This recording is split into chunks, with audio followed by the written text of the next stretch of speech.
Sundo time. Ayan guys, sinundo ko ang dalawa kong dalaga. So ganyan ang ating gawain. Pagkatapos ng daddy sa work, sundo ang dalawang dalaga at si mami. Kasi magkasama lang sila dyan sa school.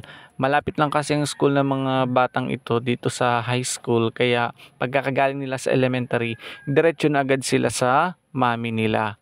Ayan, nakakatuwang isipin. Ang laki na nila ngayon, halos dalaga na.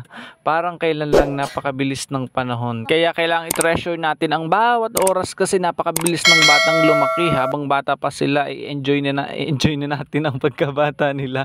Kasi pag malaki na sila, hindi na basta-basta. May mga sarili na yang buhay. Ayan, at habang inintay nga pala namin si mami, nandito muna kami sa car kasi meron pa silang meeting. Dinala ko na sila dito sa car kasi nahihiya kami magstay dun sa room. Kasi hindi kami taga dun. Ayan. Thank you guys for watching. Baka hindi pa kayo naka-follow ha. Follow for more. Ingat po kayo.